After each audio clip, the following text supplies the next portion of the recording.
Good evening, everyone. We might get underway now. I'd like to thank everyone for coming out on a rainy Melbourne night. And I'll just start first by acknowledging that we're standing on the land of the Wurundjeri people who have been custodians of this area for thousands of years. So thanks for coming along once again to this Who is Benefiting from Jokowi's Economic Policies panel hosted by the Asia Institute and the Indonesia Forum here at the University of Melbourne.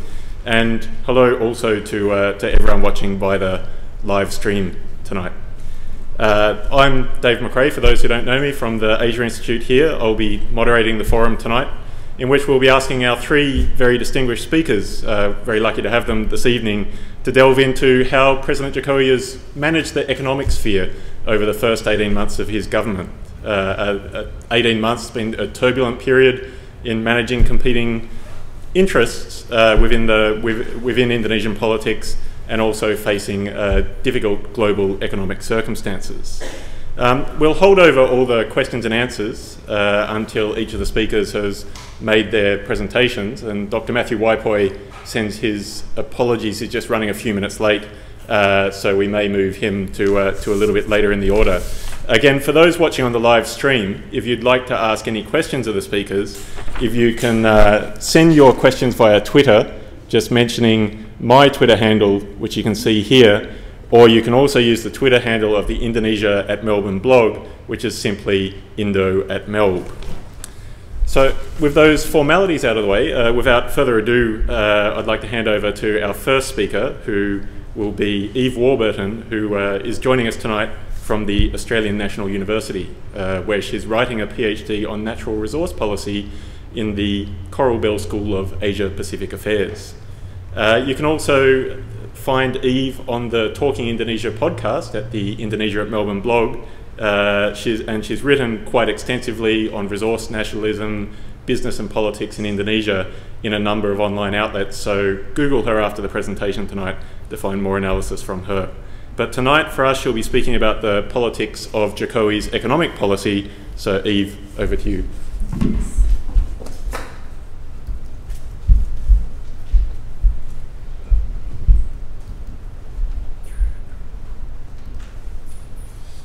And that clicker there. Okay, thanks, Dave. Good evening, everyone. So, I'll be talking tonight about the personalities and the politics behind Jokowi's economic strategy, and also some of the kind of important strategic economic decisions that he and his government have made over the past 12 months or so. And really, I think if we're trying to find one word to describe the strategy that we've seen over the past 1.5 years, I guess the word that comes to mind is ad hoc. And we've seen this kind of oscillation between pragmatism and popular nationalism, and sometimes it's a very rapid sort of oscillation. And what I want to suggest this evening is that this oscillation is partly a result of Jokowi's own personality. He is a pragmatist, that's the word that everyone uses quite regularly about Jokowi. But he also subscribes to a kind of set of core nationalist principles that are quite conventional in the Indonesian context. And I also want to suggest that that oscillation is partly a consequence of the kinds of economic thinkers that Jokowi has put in his executive and around him, and also some important structural features of Indonesia's political economy. So I want to begin, though, by looking at his recent public approval. This is from Indikator, but it's kind of tracking a whole bunch of different polls that have been done since January of 2015.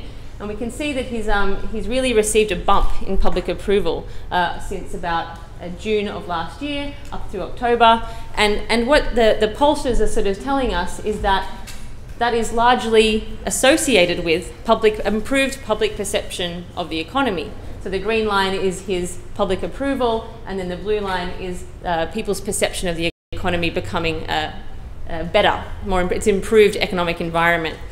And what we know about the relationship, don't worry, I'll explain it, the relationship between people's perceptions of the economy is that it's closely tied to inflation. And this is not just the case in Indonesia, but all over the world. And so really what we can say is that since inflation has improved in Indonesia, we've seen a kind of a mirroring of that in the public opinion of Jokowi, or approval of Jokowi.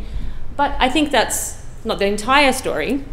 And we can see here this jump, this kind of really sort of pronounced jump from 41 to 53% in his approval rating. It's not really mirrored exactly in people's perceptions of the economy, but it's around this time last year, sort of around August last year, that Jokowi's approval ratings go up, and he's kind of really seen to be tackling some of the country's more serious economic challenges: inflation, a depreciating rupiah, high and volatile food prices. And what happens around that period is Jokowi reshuffles his executive. So he appoints some new ministers to the executive. And he appoints a couple of people that I think have had played a really important role in shifting economic strategy since the middle of last year and shifting the economic narrative. So on your left, Thomas Lembong, the new trade minister. He is an investment banker. He's a liberal economist with a liberal agenda. He's explicit about that. And he's been close to Jokowi for some time, playing the role of an economic advisor, and now he's been appointed, Jokowi appointed him personally to the trade ministry position. And then we have here on the right, Darmin Nasution. He's a very well-respected economist from UI, and he's played an important role in the finance ministry and also in Bank Indonesia for many years. And with the appointment of these two people, we've seen a shift away from what had been really years. This is not just a feature of the Jokowi administration, but years of sort of nationalist economic policy making and protectionism. And the narrative really changed. And now we sort of, oops, and actually I'll stay to this slide. And what we've got instead is a narrative using the language of open markets, keeping prices low, competition, efficiency, this idea that Indonesia needs to be able to compete in the global market. So the narrative has really shifted. And Lembong immediately started to sign deals to import more beef and more rice to ensure that staples don't become prohibitively expensive. And this is quite a stark change. In those first 6 months of Jokowi's presidency, it was all about weaning Indonesia off imports, becoming food self-sufficient, becoming rice self-sufficient. And basically Lembong said explicitly to the media, and to the international media in particular, that the days of protectionism and economic nationalism were over. He even suggested, and Jokowi said this as well, that perhaps Indonesia could join the TPP. And what we've also seen is this kind of trickling out of some new economic packages, of which Darmin Nasution was a key architect. The economic packages that aim to deregulate certain parts of the economy. So this shift toward a more liberally oriented set of economic policies. Is this the return of the neolibs? Well, liberalisation in Indonesia is politically unpalatable, it's sensitive, and it's at odds with what has been the nationalist mood in Indonesia for many years, and in fact, as I mentioned just then, at odds with Jokowi's own nationalist sensibilities that were on display in those first 6 months. To call someone a neo-lib in Indonesian politics is often a slanderous term. It's used against one's political adversaries. But this idea that we're now having a shift toward a more liberally oriented set of economic policies, in fact, kind of fits within a broader pattern of Indonesia's economic history. And so it kind of confirms this, the axiom of Sadli's law, that bad times make for good policy. And he was Sadli was a liberal economist, an Indonesian economist. And what that means is that historically in Indonesia, when facing a sort of a contraction of the economy, often following the end of an oil boom, or in this case a commodity boom, when the economy starts to go through troubled times, then you get this sort of an invitation to the technocrats to come in and to open up the economy and to open up markets. And so in some ways what we're seeing here kind of fits with that story. But you know, this is the democratic era, and politics matters a lot more. So it's really interesting to see how the Jokowi administration has framed this, what really is quite a modest program of liberalisation. And they've framed it by saying, in no uncertain terms, directly to the public, that this is not liberalisation, this is modernisation. And that these economic packages are aimed at cutting red tape, increasing efficiency, improving logistics, boosting small and medium enterprises. And yes, they've opened up a whole bunch of sectors to 100% foreign ownership, but those sectors are in fact quite limited. And when you look at them, they're from things like film distribution, road tolls, restaurants, warehousing, ecotourism, raw medicines, crumb rubber, I'm not even sure what that is. But it's kind of this sort of interesting, I think one economist at the ANU called it a laundry list of sectors that have been opened up to foreign investment. So what does this mean? Well, it kind of means that while some people talked about this deregulation program as being a big bang, it's not really. It's in fact very modest. It could be called pragmatic, and it could actually be called unideological, and at least that's the way the government's framing it. And it's certainly quite restrained. And at the same time that we've had this rhetoric kind of coming out of the Lembong Darmin sort of camp about deregulation and liberalisation, we've also had at the same time a really strong emphasis, much more than during the SBY era, on the state sector, on state-owned enterprises. And I think this is really interesting. And I'm wondering whether we can really speak about this sort of statism, this new statism, as something that is an ideologically driven, and I think it's probably not. So Jokowi has sort of talked about this as being, or the state-owned sector as being the locomotive for his infrastructure drive. And we know that infrastructure is really what Jokowi is emphasising, has almost a narrow vision for Indonesia's economy, and it's all through the lens of infrastructure. And he believes that the state-owned sector is what should drive that infrastructure boom. And I think that this is really partly influenced by his appreciation and admiration and respect for his minister, his state-owned enterprise minister, Rini Somano. They apparently get on very well, and he's very impressed by the work that she does. But it's also that the state-owned sector can get things done more quickly, according to Jokowi and according to Rini. He has injected billions of dollars into these state-owned companies, and he's actually assigned them with strategic infrastructure development projects. And as far as I can understand it, the state-owned sector has kind of less red tape to deal with with some of these projects. So essentially, this emphasis on the state-owned sector is all about getting Jokowi's infrastructure program through quickly. And there's a political imperative behind that. He wants to see results, and he wants to see them within his first term in office. So I guess my point here is that we've seen a new emphasis on statism, but perhaps it's not ideologically driven as it might appear on the surface or on the first look. But where we have seen an area of the economy where we have seen a lot of sort of ideological conflict, politicization, and contestation between different politico-business networks is in the resource sectors. And I think this is interesting because I remember in the lead up to the election, the private sector in Indonesia's mining industry, foreign and domestic, were big fans of Jokowi. And I think in general they sort of felt that Jokowi's business acumen, his background in the private sector, his reputation for pragmatism, that this would sort of see some of the more nationalist policies that had been introduced in the final years of SBY, that those policies would begin to soften, perhaps even reverse. And in fact, that sort of optimism was confirmed when he appointed this man on your right, Sudirman Said, to the Ministry for Energy and Mineral Resources. He's a relatively clean bureaucrat, widely seen as competent, and for the first time in many years, we didn't have a party hack in this very strategic position. But instead, what we've seen is that Jokowi has viewed complex foreign investment decisions in the resource sectors through a nationalist lens and has actually gone against the recommendations of the minister that he appointed. Rizal Ramli, a very high-profile economist, was appointed in that same reshuffle cohort last year, was appointed to the position of Coordinating Minister for Maritime Affairs, Maritime and Natural Resources, I think now is the official title. But he's a very different economic thinker to Lembong and Darmin. And he's really taken the nationalist position on a lot of strategic resource policies and resource contracts.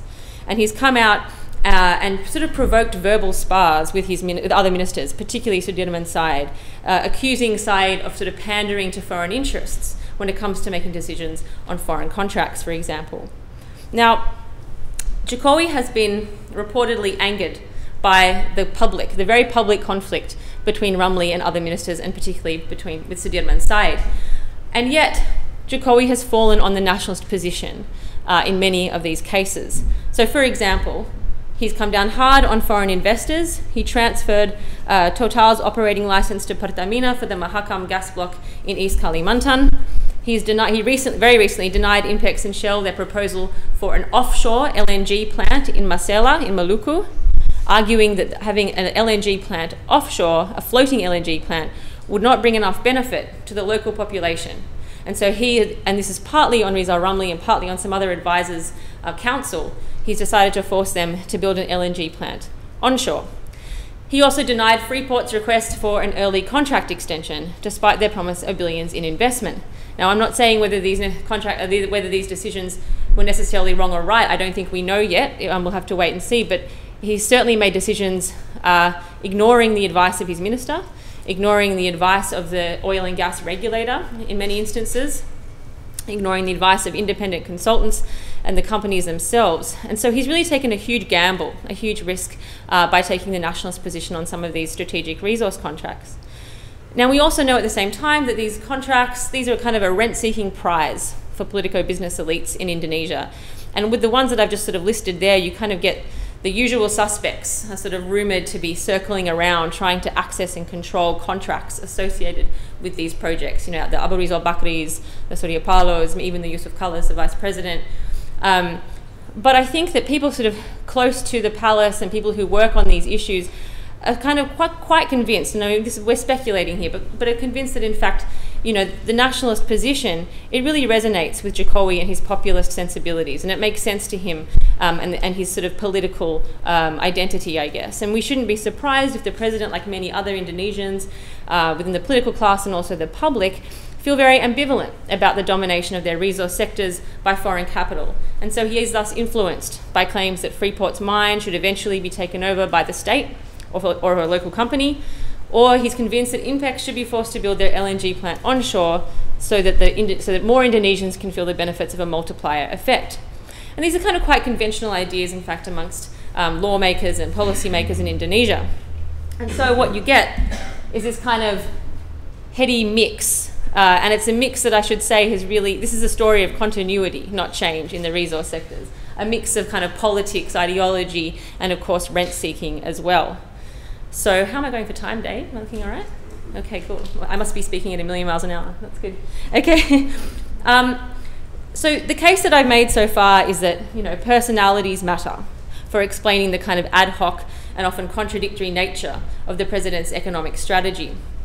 His own personality and those of ministers and their kind of economic thinking. But of course, I don't want to underplay the role of structural forces. And I've mentioned or alluded to early on the exogenous economic pressures that the Jokowi administration is under following the end of the global commodity boom. And of course, that kind of broader nationalist mood of policy making that has accompanied that boom. These are sort of the structural forces that shape some of the policies that I've talked about. But he also operates, the Jokowi administration operates within the structure of Indonesian politics that we know to be driven by transactional deals and rent seeking. And I could point to a number of examples of how this has affected some of Jokowi's economic strategy, but I'll talk, oh yeah, I just want you to see my lovely little cartoon there. But I'll talk really briefly about the fate of the tax amnesty bill. So essentially we know that Indonesia has a revenue problem. The end of the commodity boom has left a big gap in the state budget. And Jokowi has dealt with that, of course, very early on by getting rid of the petrol subsidy. But it's not going to be enough for his huge infrastructure plans. So the government is becoming very creative in trying to think of ways that they can sort of plug this gap. And one of them is the tax amnesty law. So it's an attempt to expand the tax base by enticing big tax evaders to bring their cash back home. And they're offering them just sort of a 2% tax for a limited time. Now, the finance minister and Jokowi have described this amnesty bill as crucial to state revenues and to the state budget, which they're hoping will pass in May of this year. They estimate something of around 60 trillion rupiah can be collected if the tax amnesty bill is passed and it works. Some economists are a little bit skeptical of that, but that's the plan. Now, to try and get this bill through Parliament, the government was forced to strike a deal. And early on, basically, the parties, both within his own coalition and in the opposition coalition, said, we'll consider your amnesty bill, this strategic economic bill, if you consider our revisions to the Corruption Eradication Commission bill, which we know was set to weaken significantly some of the powers of the anti-corruption watchdog. So what we have here is, under the pressure from the Parliament, the President agreeing to tie the fate of this economic policy to a law that was set to, as I said, undermine the corruption watchdog. Now, this is evolving now as we speak, and it looks more and more now that sort of Jokowi has a sense that public opinion is against revising the KPK law. that we're sort of seeing this shift a little, and it looks like, doing some deals with other parties, with Golkar perhaps, he might get his tax amnesty bill through, but it's been very delayed and it will come at some sort of political cost. And so what this really illustrates is a degree to which the sort of transactional politics that is deeply entrenched in Indonesia is something that, for the moment, Jokowi sort of appears neither capable nor particularly interested in challenging the status quo in this regard as yet, knowing how difficult it is. So, some conclusions.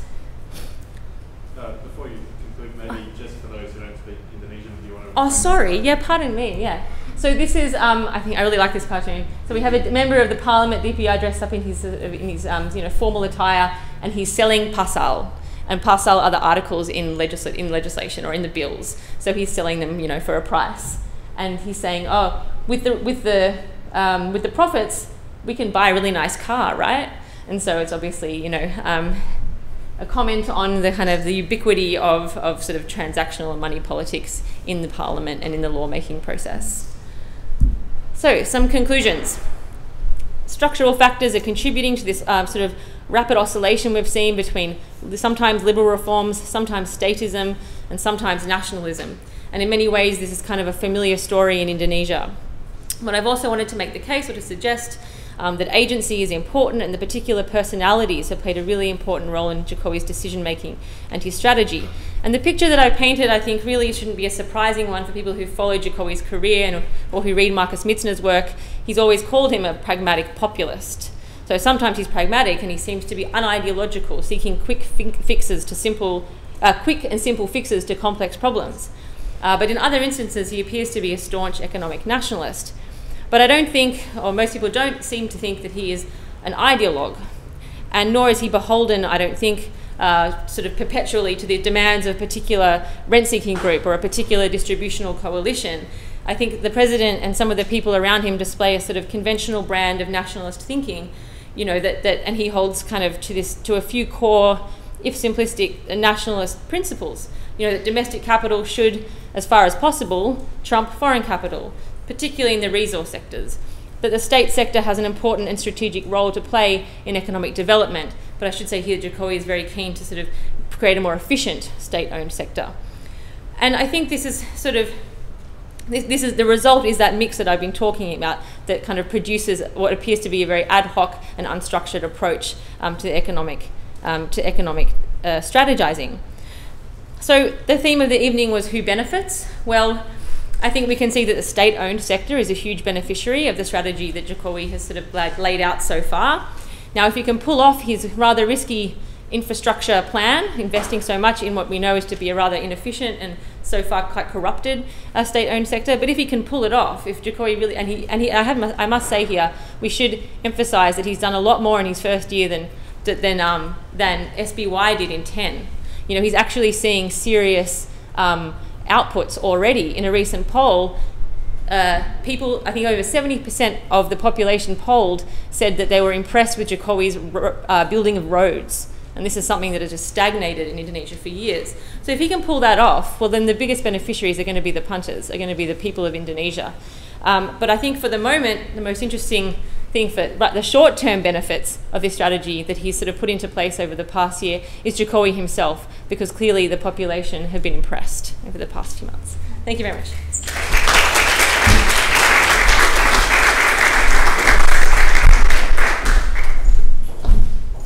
Thank you very much, Eve, for a great presentation to kick us off tonight. Just bear with me while I now dismiss this here and kick off. So next up, we'll have Dr. Matthew Wai-Poi from the World Bank in Jakarta, who's a senior economist there in the poverty unit and lead author of a recent World Bank report on inequality in Indonesia, Indonesia's Rising Divide, that I'd recommend anyone to look up after the event tonight. You can also find him, like Eve, on the Talking Indonesia podcast at the Indonesia at Melbourne blog, just to squeeze in another plug. So tonight, though, Matthew will be talking about inequality and Jokowi's policy response. So without further ado, I'll hand over to Matthew. So you've got the clicker there.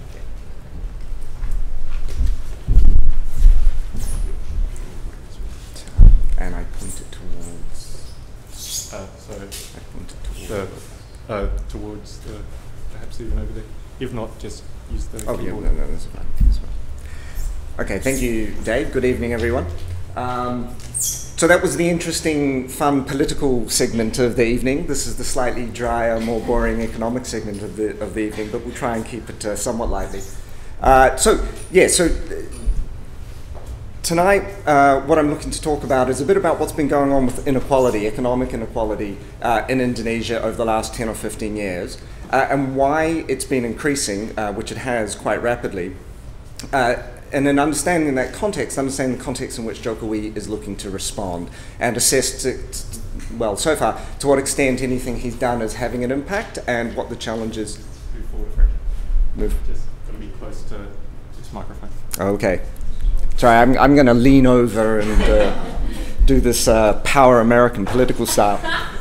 So, what's been going on in inequality recently in Indonesia? So inequality in Indonesia has risen as rapidly in the last 10 or 15 years as anywhere else in the Asian region outside of China, which has been very, very high increases in inequality. So the Gini coefficient, which is a number you may know or may not know, it's between 0 and 100. 0 means perfect equality, everyone has the same. 100 means perfect inequality, one person has everything. It's gone up 10 points in the last 15 years in Indonesia. And so outside of China, that's the fastest increase we've seen anywhere. And historically, that counts as a pretty quick increase. Now, a lot of people say, well, when you develop, inequality goes up and then it comes down, but it's not necessarily so. If you look at other countries that have seen rapid growth in Asia over the last 20 years, Malaysia, Thailand, and Vietnam, they've had stable or even slightly decreasing inequality. So the bottom line is inequality is up by quite a lot. So in the report that Dave mentions, and a series of background papers funded in an inequality research project by the Australian Department for Foreign Affairs and Trade, and it's quite a long report. Unlike Dave, I don't recommend you read all of it. The executive summary is long enough at 35 pages. But there's a lot of what I'm going to talk about is in there. And I'm just going to tell you in a very, very short period of time what the main drivers are, because we want to understand what Jokowi is doing or can do to address inequality. We kind of need to know why it's going up. So we identify 4 main drivers in this report. The first is inequality of opportunity, and I'm going to spend one slide on each of these and tell you what it means. The second is the wage gap between skilled and unskilled workers. The third is an increasing concentration of wealth, and this is coming back a lot to perhaps what Eve was talking about earlier. And the last one is unequal protection to shocks, and not that the protection has changed, but the shocks, whether they be health or climate based, are increasing over time.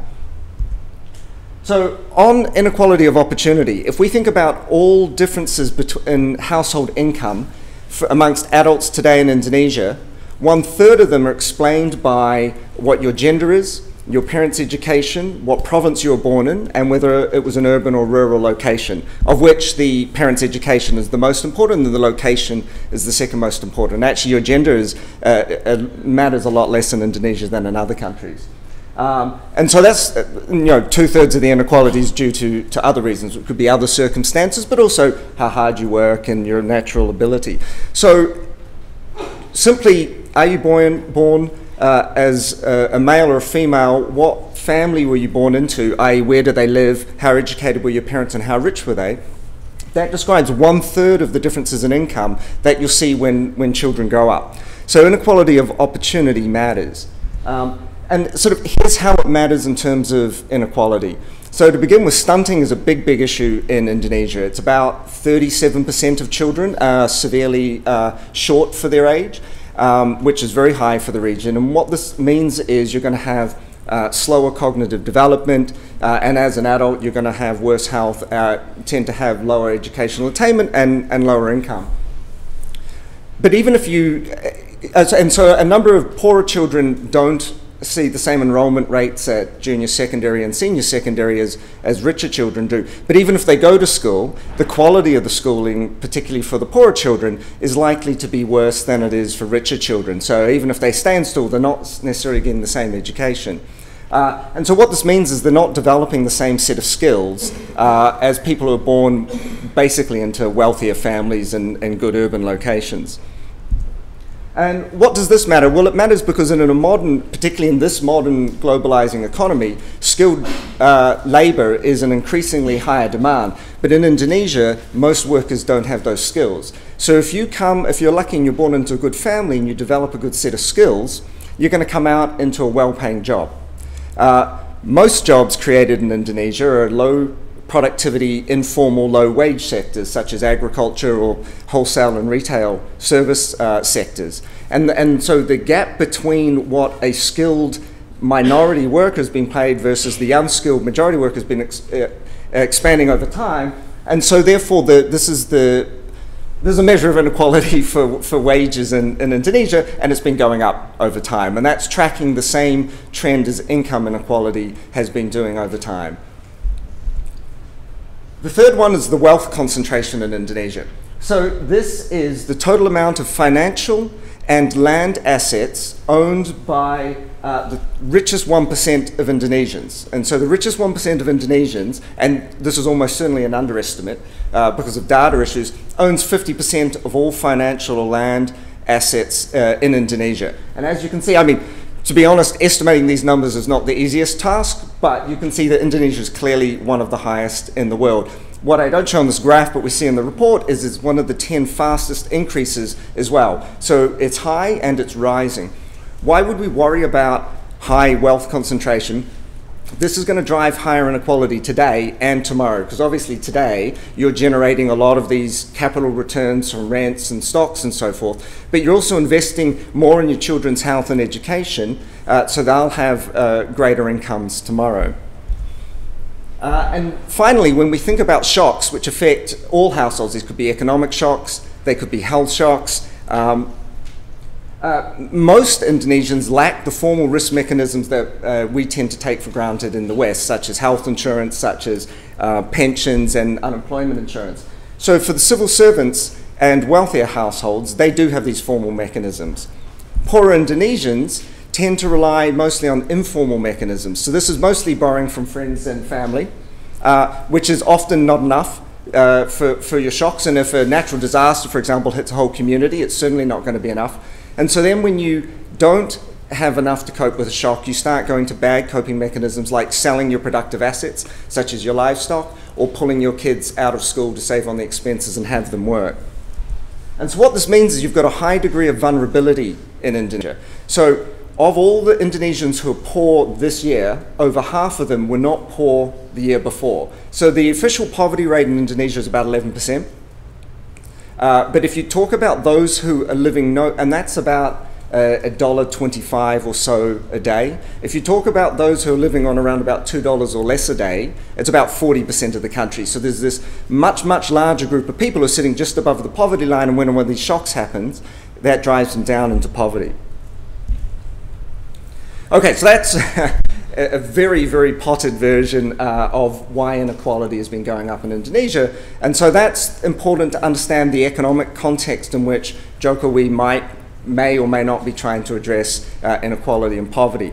But before I come to Jokowi's responses, I want to talk a bit about what the Indonesian people think about inequality, because this is the political economy of the decision making and frames in some ways the context in which you can or cannot operate and make policy. So if you think about the question, how much of national income goes to the richest 20% of Indonesians? Right? So if it was completely equal, the richest 20% would get 20% of national income. Obviously, it's not equal, and so they're going to get more. And so in a survey of 3,000 Indonesians, where they were asked, ideally, how much should the richest 20% get? And they said 28%. So it's not, okay, everyone should get the same. There's a role for hard work and innovation and risk-taking, and 28% sounds about right for the richest 20%. Then they were asked, how much do you actually think the richest 20% is getting? And they said 38%. So they're saying the richest fifth get, roughly speaking, 2/5 of all income in the country. Now, if you look at the survey data, it actually says it's a half. So Indonesians already think that the country's less equal than they'd like it to be, and they actually don't realize how unequal it is. So to begin with, Indonesians think that inequality is higher than it should be. They're asked, how urgent do you think it is for the government to address inequality?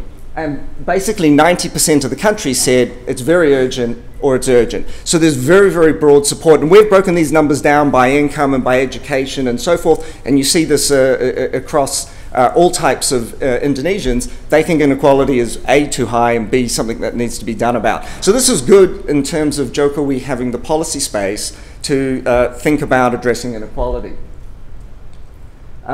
Finally, they were also asked, what policies do you think are the most important to address inequality? And this one is telling, because this tells you the areas in which Jokowi does have broad public support and he's able to move on, and which areas which may be important, there's not necessarily the same support, and thinking about the communication of this is going to become key.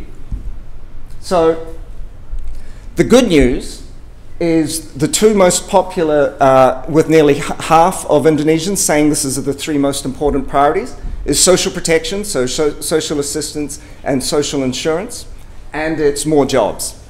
So job creation, that's going to sell. Greater social assistance and social insurance, that's going to sell. There's no problem. You'll also see the third most important is eradicating corruption. And that's going to be important when we come around to talking about tax and wealth concentration in Indonesia. So that's the sort of the positive thing where there's a lot of support. Also positive news, sort of controversial policies that, at least in my profession, are not considered to be benefiting Indonesia particularly, don't receive much support. So subsidies, if you ask someone, do you want to pay more for your petrol, they'll say no. But if they say, how about that compared to a bunch of other things we could spend the money on, like health and education and so forth, they say, oh yeah, no, the petrol price is way less important. So there's not a lot of support for the fuel subsidies, which you got rid of. The minimum wage, which can be an effective way of reducing inequality, it was in Brazil, but the minimum wage is already very high in Indonesia, and in fact, most Indonesians who are informal workers aren't protected by the minimum wage either, also doesn't receive that much support. However, a couple of key areas, i.e. ways that I would suggest are important that we address inequality, or that the government has actually made an important priority, don't receive much support.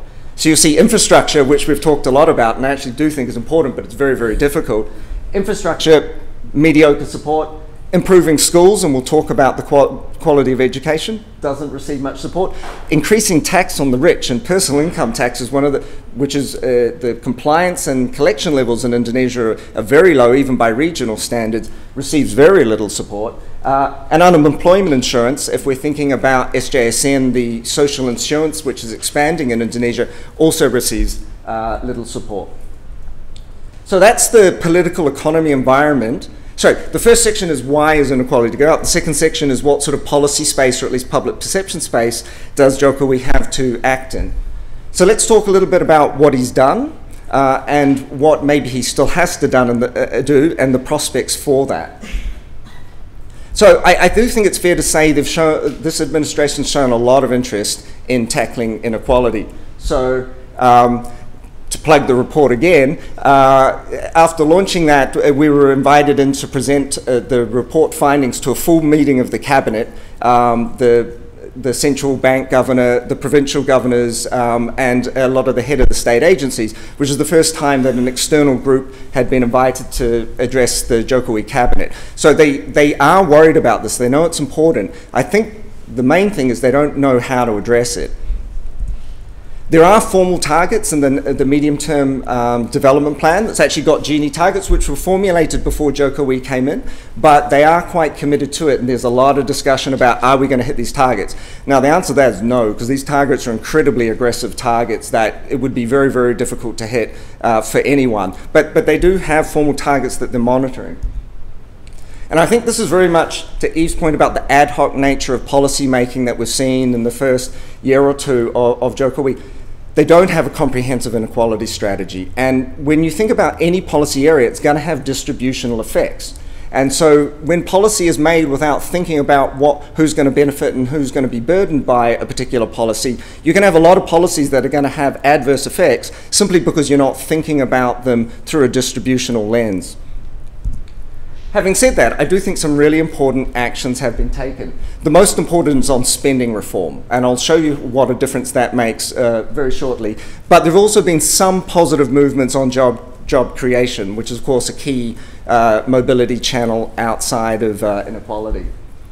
So under SBA, if you think about who pays taxes and who benefits from different types of spending, it did very little to change inequality. So what I'm about to show you is how much income inequality reduces through the net effect of what taxes are raised and who pays them, and what spending is done and who benefits from them.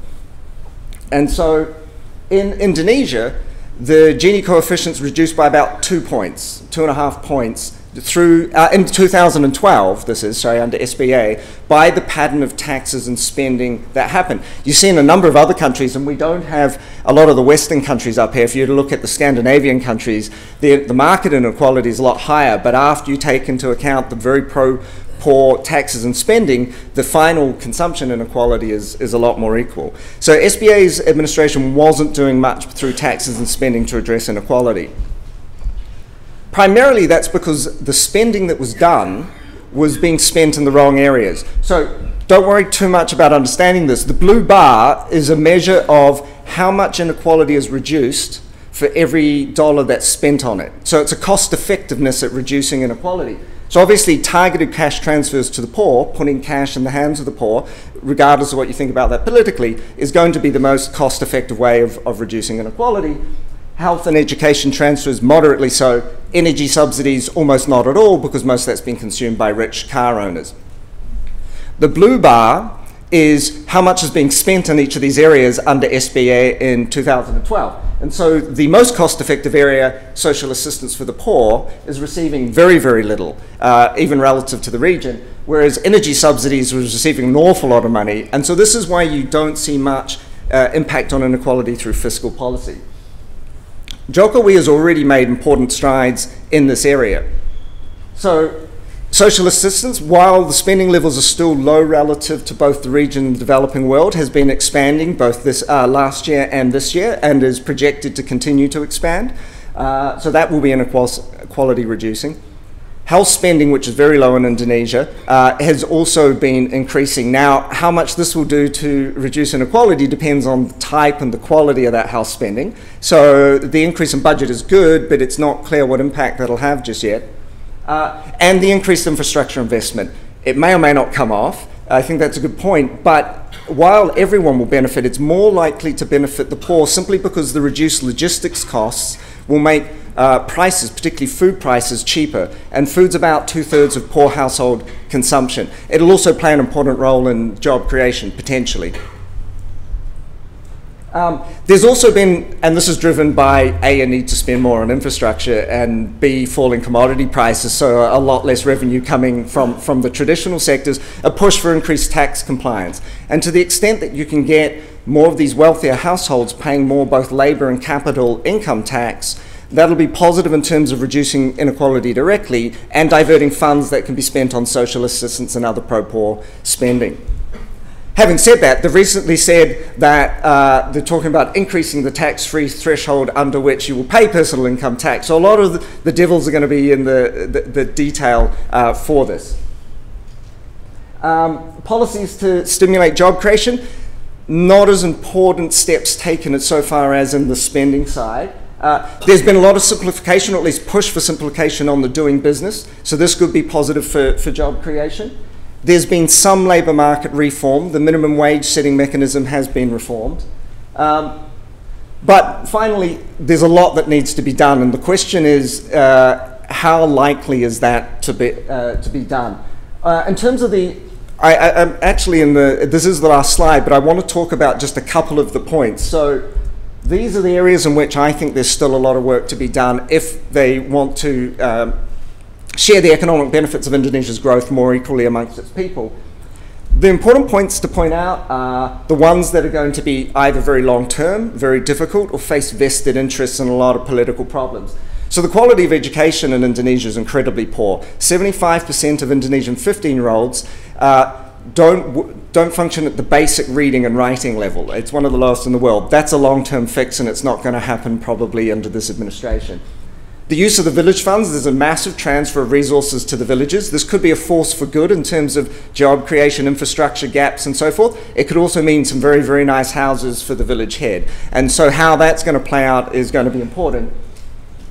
Labour market regulation is going to be very difficult to do because the unions are very, very powerful and they're the ones who benefit from quite rigid labour laws at the moment.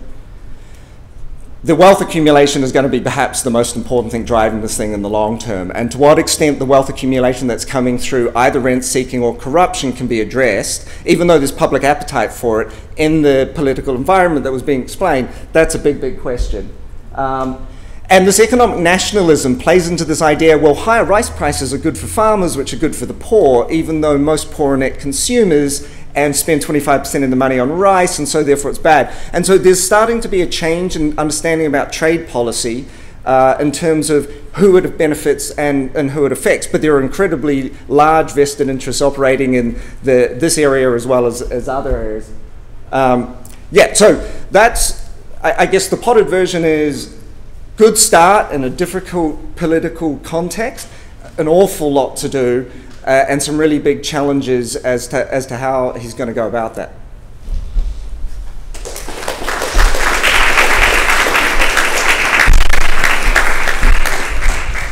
Well, thanks very much to Matthew. That was really fantastic. And now, of course, on to our final speaker, Professor Vedi Hadiz, who has joined us at the beginning of the year at the Asia Institute from Murdoch University, and we're thrilled to have him with us here at the University of Melbourne now. He'll be speaking tonight about Jokowi and the oligarchs, unassisted by PowerPoint slides.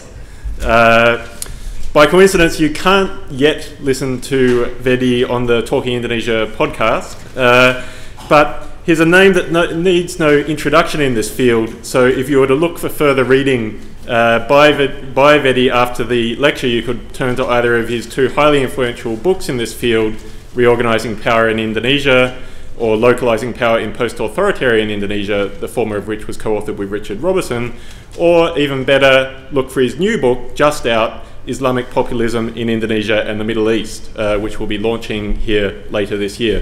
So I'll hand over to Vedi now. Thank you.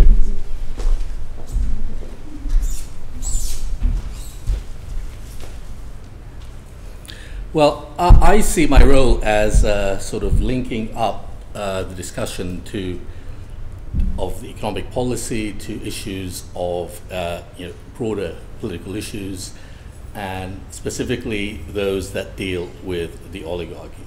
I really have a few major points to make, not a lot, and I think these are actually points that may be actually important in terms of understanding some of the things that Eva and Matthew have talked about previously. First of all, we do know that Jokowi was supposed to be an economic populist, an economic nationalist, but the thing is, how well has his economic populism and nationalism actually fared?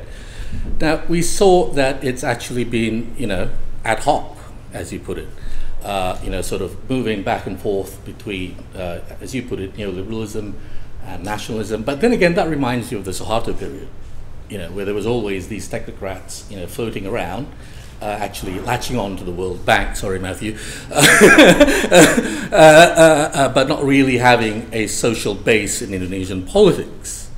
And the economic nationalists that are linked to various institutions. It used to be CSIS and the Department of Industry, and it was Habibie Zicmi and so on, but also linked to sort of predatory interests. So in a way, some of the things that we talked about, it gives me a bit of a sense of déjà vu, and here's why.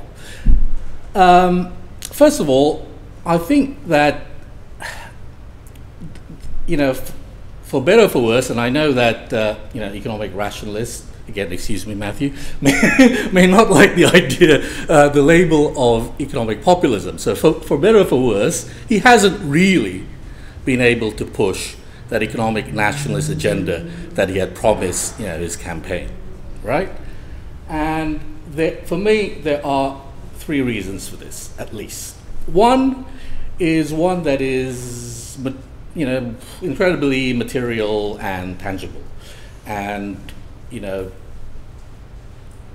it's probably the most obvious thing out there. It's the national budget.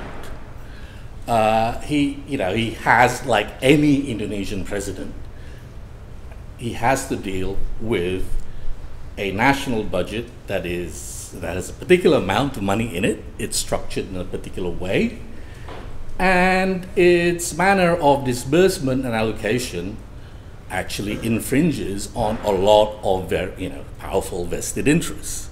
So he can't do whatever he wants with it, right?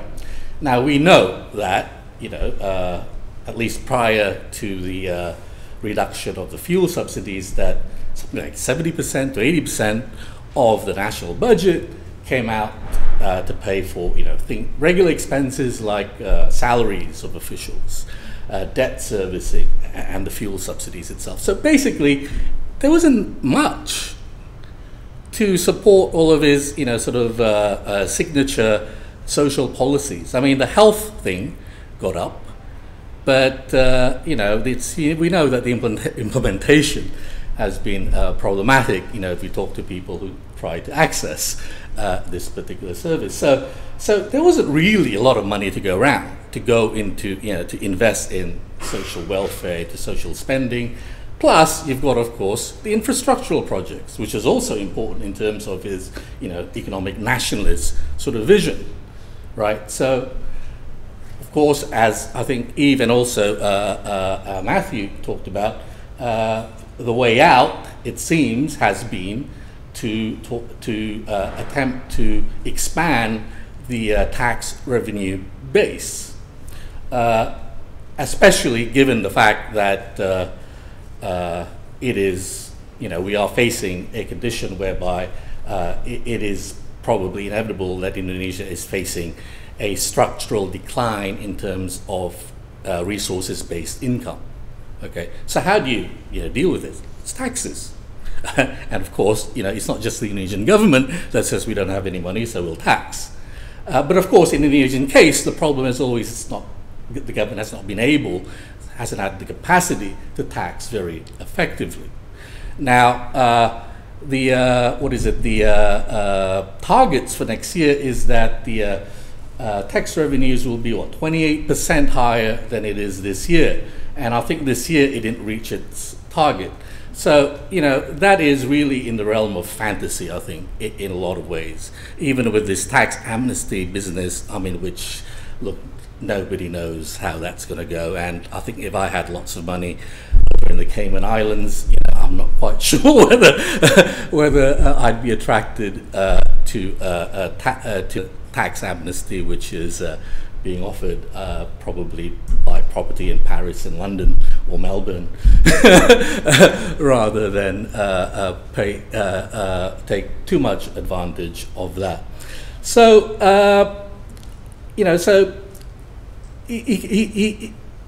there's this sort of structural budgetary constraint to actually undertake a cohesive, coherent economic populist agenda. That's one problem. Okay. The other problem is that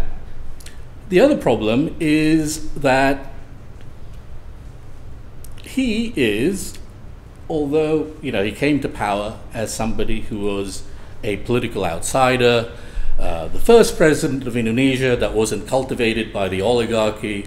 He wasn't part of the New Order. He had this reputation of being the man of the people, a Mr. Fix-It, somebody who somehow was able to combine, populist imaginations with technocratic fantasies. So a Mr. Fix-It who also sells dreams to people. He had this reputation, right? And the thing is, it is a very difficult reputation to maintain right? Although the polls show that he ain't been doing too bad at the moment, but it goes up and down, up and down. It is really difficult to be doing this sort of thing, maintaining this sort of reputation, if you've got to constantly navigate through the oligarchy. And this is his main problem. People who have followed his career know that even though he's this outsider, he has, he's not part of the oligarchy. He is not unlinked to it, okay? I mean, his position is solo, the way he got to Jakarta, the way he got to be a presidential candidate is not separable from his very adept skills at negotiating with oligarchic power. Now the problem is this: how the hell do you continue to negotiate with oligarchic power from a position, of strength, if you've got no political machinery of your own? You've got no political party of your own. What do you have to negotiate with these oligarchs? I mean, if you look at successful populist movements around the world, whether you like them or not, and there have been of different stripes. I mean, like Fujimori in Peru actually used populism to push market reforms. If you look at Fujimori, you look at his opposite, Chavez in Venezuela, they all had, popular fronts, that were highly organized, strong grassroots based, able to be a countervailing force, to the oligarchic elites of those countries. Even if we went to, a closer comparison, Thaksin over in Thailand, what was he? He was this super tycoon, right? Had a lot of personal wealth of his own, and he had his own Thai Rak Thai party. Thaksin was a real threat to the Bangkok elites, even though actually he was part of the Bangkok elites himself, having had gone up again like Jokowi through links with, in this case, General Cham Long, the Palang Dharma party and so on. I'm not giving a lecture on Thai politics here, but the similarities there. Right? But he had this Thai Rak Thai party and his own resources that enabled him to actually threaten the established interests by saying that he was going to embark upon a new social contract. The new social contract was to deliver social services and health to the poor in the northeastern regions, in the villages and so on. And this is what, the Bangkok elites, especially around the king, were afraid of. There's nothing like that for Jokowi. Okay? So there's this material, tangible, budgetary sort of obstacle, and then there's this political one. The other one is something maybe a bit more amorphous, but something that I might call the factor of falling into a vicious cycle. Because when you don't have a political party, when you don't have your political machinery, and you want to navigate through oligarchy, right, and you want to push your agenda against them, because a lot of this, budgetary changes and so on would, necessarily step on a lot of people's feet. What has he got? It's his personal popularity. That's it. That's what he trades on. That's his bargaining chip. It's personal popularity.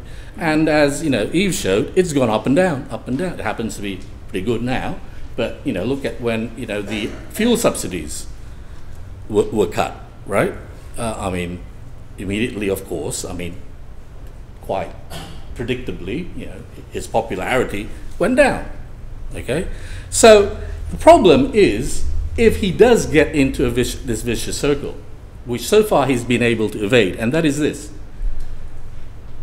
His popularity is based on the idea that he's a Mr. Fix-It who can deliver things to the people, especially the poor. If he can't do that, his popularity falls. If his popularity falls, he's got nothing to negotiate with the oligarchy, which makes him an ineffective president. And on and on and on. Right? Really,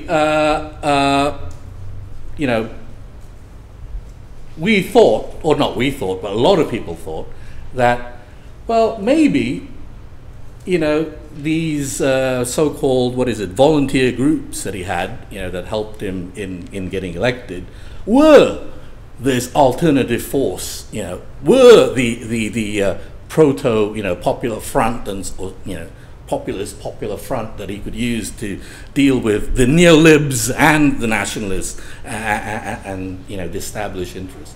But obviously, that was always wrong.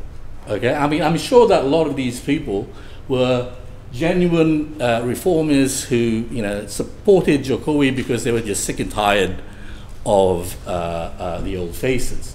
But we do know that many of these volunteer groups are actually activated by oligarchic allies with whom Jokowi had made deals. Okay, so that was a bit of a mirage there. Okay. So the result of all of this, you know, the inability to actually push a coherent economic populist, economic nationalist agenda, and the fact that Indonesia actually has a history of neoliberal reforms that go up and down, and also, you know, if you say that nationalist agenda can be hijacked by vested interests, so can neoliberal agendas. We saw that most clearly in the what I call the hijacking of the banking deregulations of the late 1980s. That, I think, you know, allowed the conglomerates to just borrow cheap money, you know, and pile up their debts and so on, which led to partly or contributed to Indonesia's performance or worse performance, you know, in the Asian economic crisis. So both nationalist agendas and neoliberal agendas can be hijacked by vested interests. So the problem are the vested interests. For tactical reasons, sometimes they will adopt nationalist agendas. For other reasons, they will be supporting, you know, the Darmins, the Lembongs, previously the Wijoyos, the Sadlis. You know, it's just, you know, a parade of people which actually have served, you know, the same function, basically. Okay, so in lieu of a real social and real base for a neoliberal reform agenda, in lieu of anything, you know, that could push for a coherent economic populist agenda, what you have is exactly the sort of incoherentness that you've got now. Right? That's, I think, is how you explain it. So the sort of incoherentness that you have now is perfect for patronage politics, for you know, for the sort of development of predatory alliances and so on, which again, déjà vu, goes back to, you know, all the way back to, you know, earlier Reformasi, and all the way back to the New Order. And also, you know, the so-called fight between nationalism and liberalism, which I think mainly is a bit of a mirage, to be honest, because it's about vested interests that take advantage of these different agendas, right? So what do we get? In spite of some of the, I think, laudable achievements that you mentioned, you know, the social spending, the healthcare, and all that, what we get really is a return to dirty politics and business as usual. So who have been the main beneficiaries of Jokowi's economic policies? The same people who have benefited for the last 40 years. Thank you.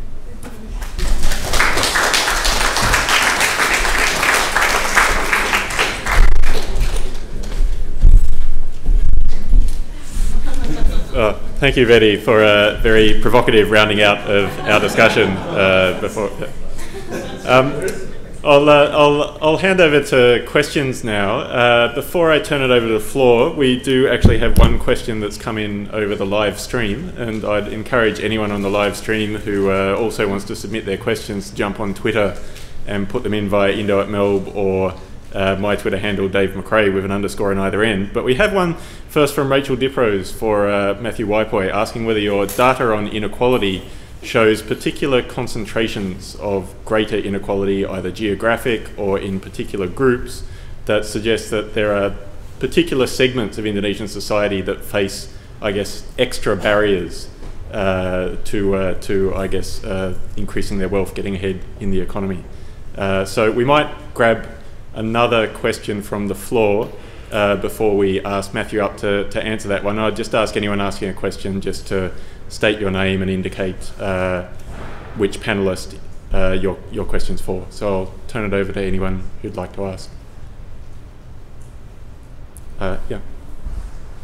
Oh, sorry, we'll get your microphone as well.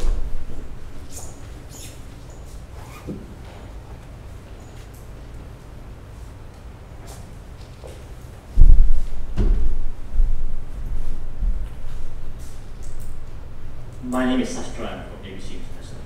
I'm a journalist. The question is for Matthew about. So you mentioned there about strategy from Jokowi, that there's no comprehensive strategy, but at the same time, it looks like the what ad hoc policy that he done has some result.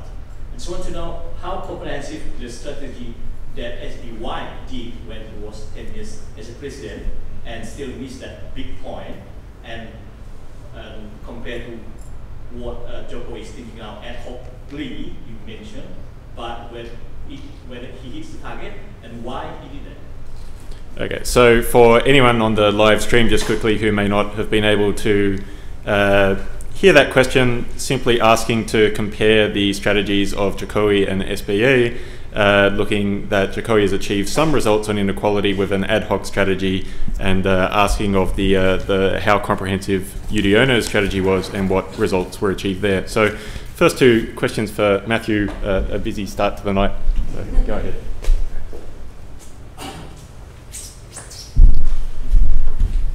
Okay, so thinking about geographical differences in income inequality, which I think was sort of really the question. Look, geography does matter, but it's very hard to make sweeping statements in Indonesia. If you think about where the highest poverty rates in Indonesia are, it's in the east. But you think about where most of the poor are, it's on Java, so which is just a population-driven result. So 57% of the poor are in Java. Which is obviously one of the less poor areas of Indonesia. If you think about how much differences in income are driven by differences between different districts compared to differences between households in the same district, only about 20% is due to differences between average district incomes. So most of the things that drive inequality are not actually necessarily I was born in a poor district or a rich district. It's got to do with a lot of other differences. As I said, a lot of it driven by your parental background. So if you're born into a poor household in Java, you're going to have a tough time of it, even though you're not born into a poor district. On the SPA strategy, I'm not sure you'd characterize them as having had an inequality strategy. When I say a comprehensive strategy, I'm saying Jokowi understands that inequality is an important issue in terms of growth, conflict, and all of these sorts of issues. But he hasn't yet sort of articulated or worked out a comprehensive way to try and tackle that. But I don't think SBA did either. To begin with, he was thinking just about poverty, rather, the people at the very bottom, but not necessarily the top pulling away from the middle and issues like that. And, I think that's reflected in the fact that inequality rose pretty rapidly in the 10 years that he was in power. So it's not that he had a comprehensive strategy that didn't work. I think that he wasn't particularly looking at this as a major issue. And to be fair, it wasn't a major issue in, I think, the mainstream of Indonesian public until the last 2, 3, 4 years. Jokowi certainly doesn't have a comprehensive strategy yet, and I think some of these ad hoc steps that he's taken show promise, but the going forward is going to be where all the difficult things are for exactly the reasons that we're talking about on the political front. So even a comprehensive strategy, its chances of success are going to depend a lot on his ability to politically push it through. So he needs a strategy. That in itself is certainly not going to be sufficient. Well, we'll take another couple of questions. We've got one up the back and another one right up the back.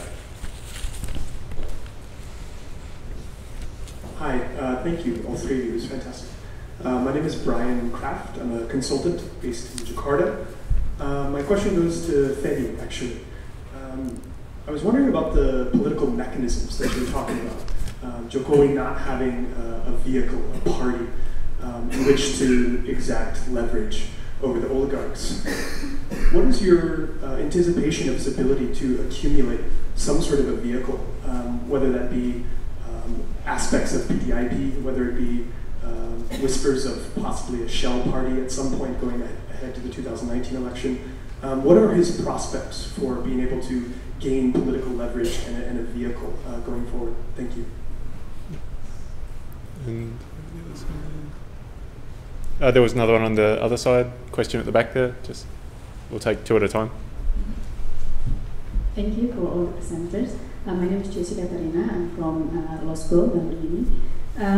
My question is to Matthew first, and the second one is to Vedi. Matthew, in the beginning of the presentation, you mentioned that one of the source of inequality is because of the gap between skilled and unskilled labor for their salary. Well, toward the beginning of your presentation, you mentioned that there is a need for reform, for the labor regulatory reform. So I wonder what your envision about the this reform for the labor law. And to Vedi, I just wonder how the phenomena during the election could be explained, because as you mentioned that Jokowi's popularity is it's in fact the only vehicle, his political vehicle against the oligarch. While at that time, I think many political analysts would argue that PDIP was not really working for him. But still, with this voluntarism and I don't know, maybe social media somehow helps that he wins the election. Thank you. So while Vedi and Matthew are heading up, I'll just repeat those questions for the live streamers in case you couldn't hear them. Two questions for Vedi on the question of there being no vehicle or political party for him. One on his ability to develop such a vehicle in the future. The other turning back to his election win and I guess asking on the role of a vehicle there, if I've understood that question correctly. The other for Matthew on inequality. So with skilled and unskilled labour being a source of inequality, what are the implications for the need for labour regulatory reform? So I'll ask Matt and Vedi up to answer those questions.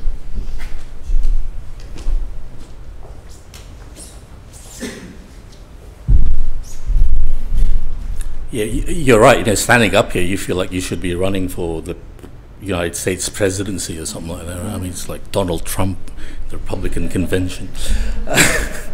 I wanted a roving microphone. He wouldn't let me have one.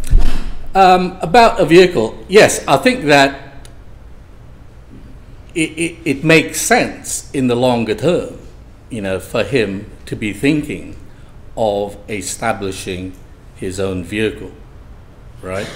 And there was once talk that those networks of volunteers would be the embryo for such a vehicle. But then again, you need lots of money, first of all, to develop a very effective vehicle in a very money politics driven democracy like Indonesia. The other possibility, which I like to toy around with actually, although there are lots of inherent problems in it, is actually to eventually, as you suggested, take over the PDIP. But obviously the problem here is that the PDIP is like owned by the Sukarno family, right? Now, about a year or so ago, there were rumblings which were sort of semi-documented that PDIP members, especially younger ones at the local level, were ready to ditch Megawati because she's sort of led them to defeat, constant defeat. Okay, now I think it would take a revolution within the PDIP for that to happen, but between the two of them, building something from scratch and sort of taking over the PDIP. I think the second one is actually something that would work better, although the hindrance is not something that is very easily to overcome, right? Okay. About the without the PDIP really working very hard for him, how did he win the elections? Well. There is the element of social media, as you say, that's important. But then again, he wasn't the only one to use social media, so did Prabowo. Prabowo, in fact, had really professional people working on social media. Jokowi didn't. There were all these really, kind-hearted, sort of idealistic, sort of atomized individuals here and there, but not really working professionally and cohesively. And the volunteers, made a difference, I would say. But look, as soon as he got into power, you notice, remember, the volunteers then got together and said, why aren't we being picked for cabinet? Why aren't we being picked for these government institutions? I remember, because a lot of these guys, are all friends of mine. They go, why have we been completely overlooked, right? And really, what Jokowi was doing was he was showing that, in his mind, political survival meant actually, sort of relying on being able to navigate through oligarchic power. And therefore, when people said, when he promised that there'd be a cabinet that was party-free, I thought it was ridiculous, impossible. For the very, very obvious reason that, at that time, the parties that supported him were a minority in parliament. And of course, you can't enact any policy, populist or otherwise, without support in the legislature. So we saw that the cabinet was filled with party hacks again. Now, so since then we've had one reshuffle, and now there's talk about an impending reshuffle. And what's behind all of this? I think it just provides some, tragic comical insights into the sort of wheeling and dealing that occurs when you're actually dealing with these oligarchies from a position of relative weakness, and the oligarchs know it.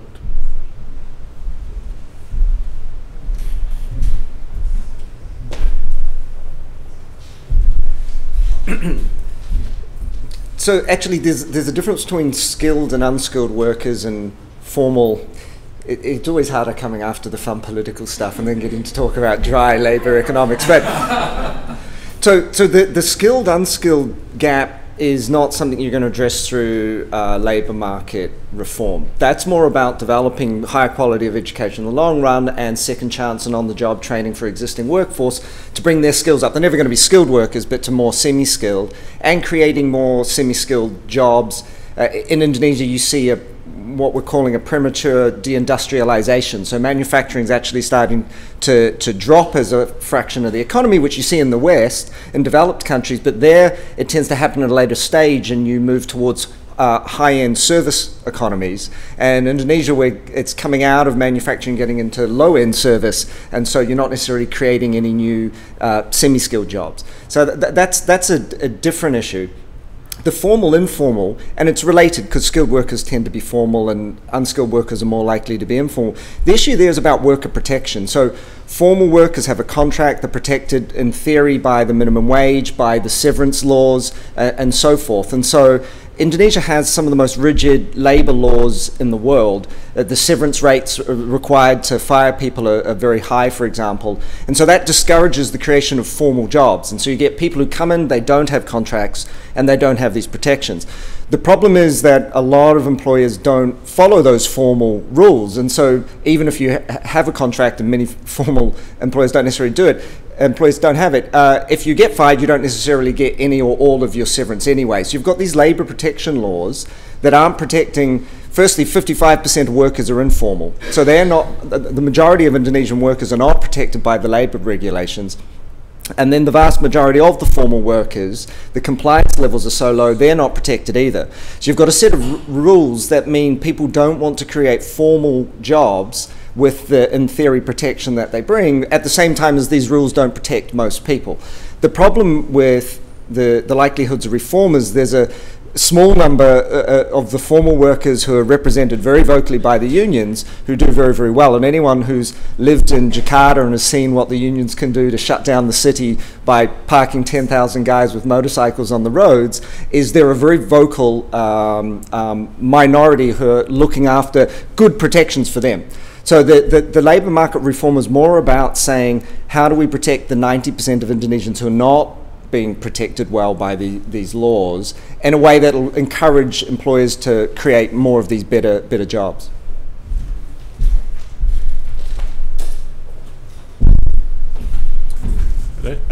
Before I take another question from the floor, I've got another question coming in over the live stream. So if you're putting up your hand and I'm not answering it, it might be easier just to tweet me the question, and you're almost guaranteed to get it read out. So this coming from Matthew Bush, asking our panellists, what are the likely implications, both for politicians and private capital, of the greater emphasis on state-owned enterprises, like with Pertamina et al. In the 1970s? Does this reflect the more structural political economy of the times? So I'll leave it up to whoever on the panel wants to answer that. Eve might want to jump in and have a go at that. Do we have another question from the floor? Just up the front here. Hi, I'm James Avery. I'm a first year introductory Indonesian student at Monash. And my question is, so far there's been a lot of talk about the role that the Indonesian national government can play in reducing inequality in government policies. My question is about the role that local governments and local provinces can actually play in assisting in economic policies. Sure. And so the question's to whomever in the panel wants to give a shot at answering that. Sure, thank you. So for those on the live stream, the second question, what contribution can subnational governments at provincial or district level make to reducing inequality? I might hand over to Eve first for the SOE question.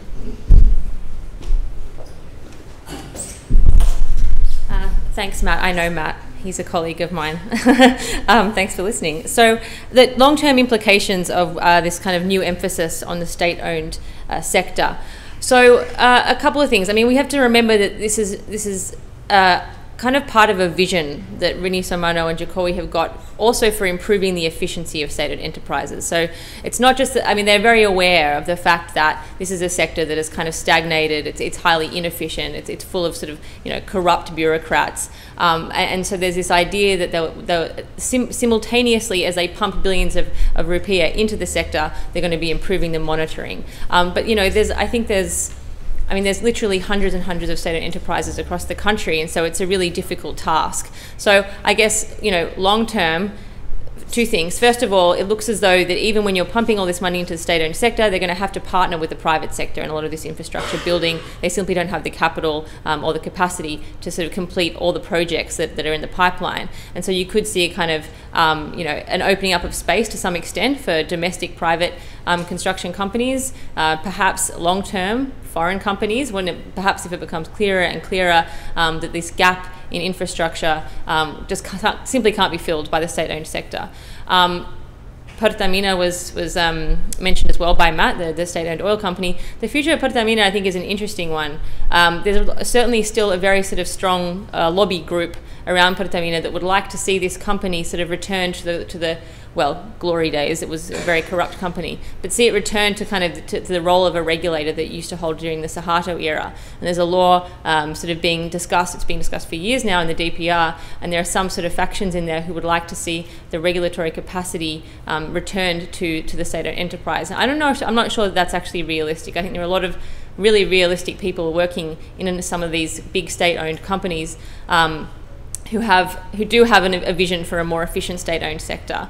But really, the question of what the implications are, I think only time will tell. And it'll become clear in the next few years whether this risk of sort of pumping billions of dollars into the state-owned sector really pays off. And if it sort of starts to look a bit shaky, as we see, Jokowi has he struggles all the time to kind of to get the different factions in the DPR on side, and they could easily sort of undermine that plan in the next budget or the one after that.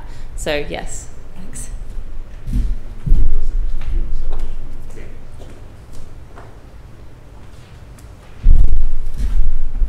So I'll also say hi to Matt, who's a good friend, and I suspect cultivating his beard up in Southeast Asia at the moment. But I will dodge that question, which Eve has already answered pretty well, I think. On the subnational, that's actually a really good point. And we didn't talk about it very much at all. I sort of flashed up the village law as being both an opportunity and a danger within Indonesia. But Indonesia decentralized very heavily and very quickly down to the district level in around about 2000. And so the amount of both decision-making, funding, and implementation responsibility that exists at that level, particularly in terms of local service delivery and health and education and family planning, which is an important issue that I didn't talk about, is incredible. And you're not going to get these inequality of opportunities to close at all without the district governments really, really stepping up. Now, to what extent they will do that, and to what extent they have the capacity to do that is quite questionable. And there's a lot of variation, of course, across the country. And so I think from a central government perspective, there's only so far you can push a string, and so there's a question about what levers they have. But I do think they have levers in terms of thinking of particularly something like DAEK, the special regional resources that are put for developing regions and so forth. They can change the way, in some ways, they think about allocating that formula, which could be based somewhat in part in need, but it could be driven more to be performance-based. The thing is, performance-based funding is being tried subnationally all around the world, and there's very sort of few examples where it's been made to work. So I don't have a sort of a happy answer to that, in the sense that we haven't talked about, and I think, yeah, it's critical that the efforts of subnational governments to close the inequality of opportunity gaps, that's going to be vital. And in some districts it's really going to play out, and many districts it's not going to at all. But it's not clear how that situation is going to change anytime soon.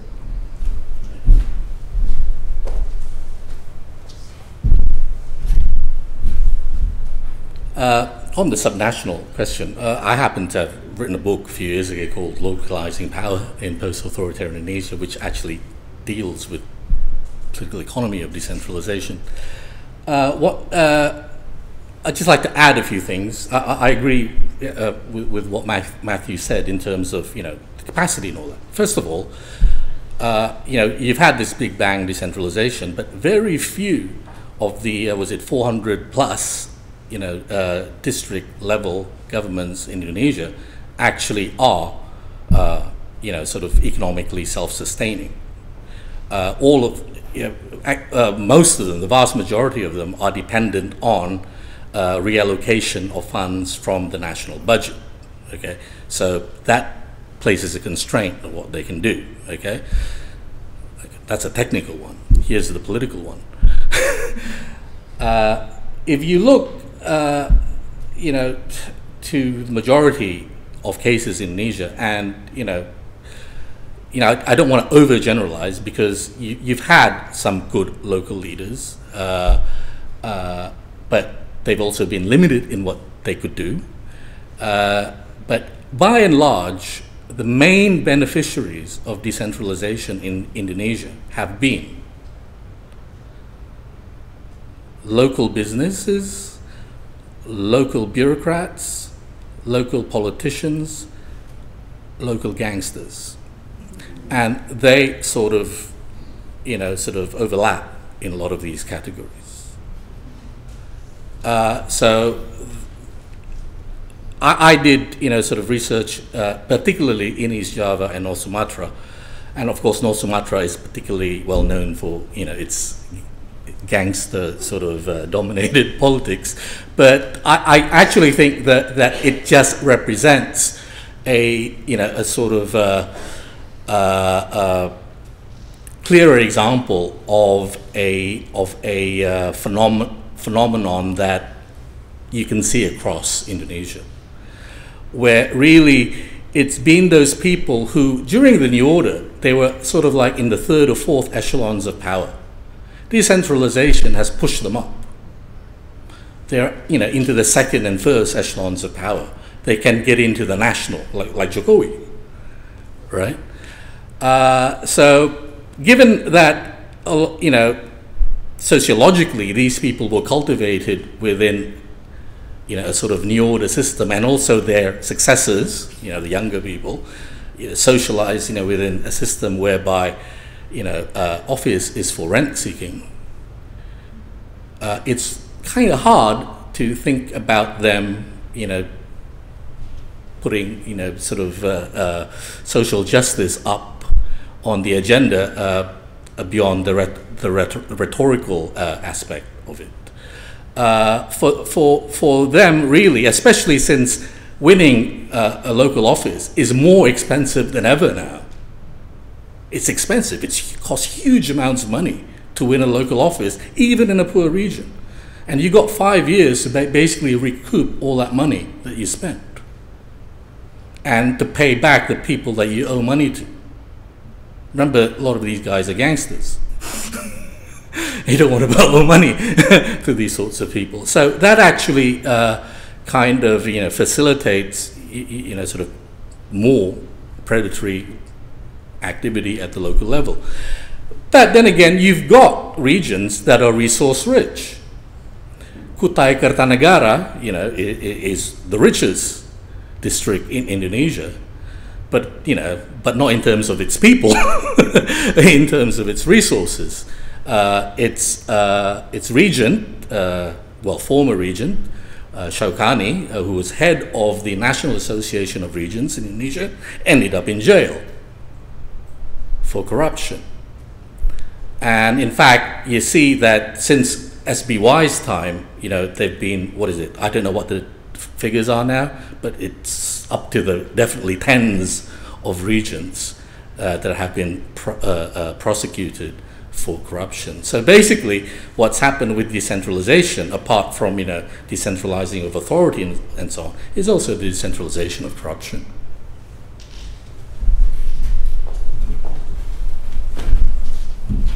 Well, I imagine there'd still be plenty of questions from the floor. I certainly still have plenty for the panel, but I'm afraid we're already a little bit over time, so I might have to wrap things up there and ask everyone to join me in thanking our 3 excellent panelists tonight for a great discussion. And look out, of course, via our various distribution channels, the Indonesia Forum mailing list, the Asia Institute's direct mailing, and social media for announcements of further Asia Institute and Indonesia Forum events coming soon.